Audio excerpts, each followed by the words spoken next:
Hi, I'm Paul Potts and you're watching mirror.co.uk. Congratulations on the success of your debut album. Do you know how many copies it's sold so far? I was told a few days ago that so far worldwide it's sold about 1.5 million. Did you expect it to do so well?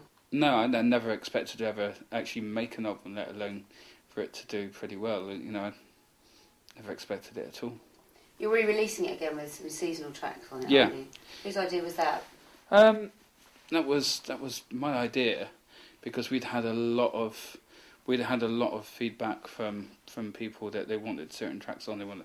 People wanted a few carols, and we had a huge demand for Ave Maria and Panis Angelicus. They're very, very popular tracks, and so we decided to get back into the studio and record a few more tracks, especially for Christmas.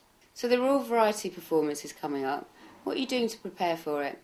Well, I'm having some sessions with my vocal coach and you know, just trying to get as much practice in as possible.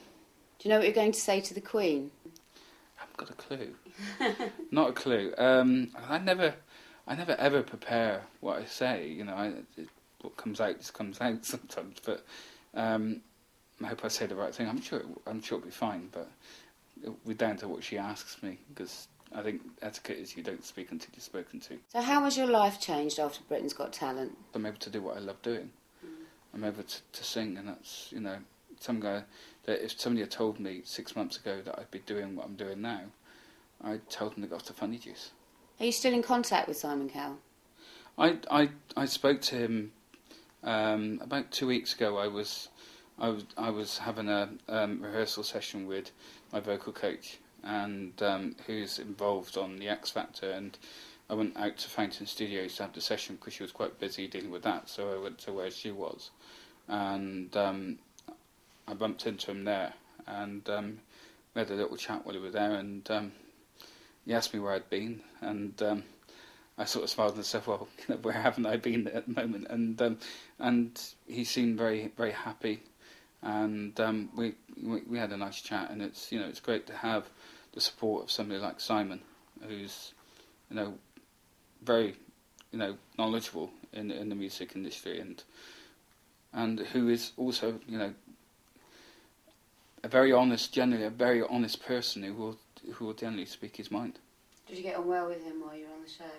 Yeah, it did go on pretty well with him, and it was always the one I was always thinking, oh, please say something nice. You know, and my wife was even more like this. Say something nice, please say something nice. And it was his opinion that, you know, often that I was thinking, you know, I hope he says something nice. I hope he's not going to shoot me down. How has your wife adapted to the change in lifestyle? We actually get to see more of each other now than we used to. It sounds strange, but Juice has been on quite a few of the trips with me. She was in New York, Canada, and Amsterdam with me recently, and when I went to Hong Kong, New Zealand, and Australia, she came with me then, and she's been on probably about 50% of the trips with me, and we actually get to see more of each other now than when I was working at the mobile phone shop. You actually sang Nessun Dorma in front of Pavarotti, didn't you? Not Nessun Dorma. I sang Che Gelida Menina in Italy 6 years ago. Did you actually get to meet Pavarotti? Yeah. I got to meet him at that time, and it was obvious that he loved music, because he was there early and he stayed later than he was booked for, and it was a great privilege to meet him. Did you do anything to mark his death recently? Well, I took some time out in the day when I heard that he died. I took a bit of time out just to reflect on that day. I was in Copenhagen at the time, and you know, it was quite a shock. I had heard that he was ill, and you know, he's one of the best talents this world has ever seen, and had a very easy technique. You know, it never looked like singing was an effort, and he'll be missed, and I don't think he'll be replaced.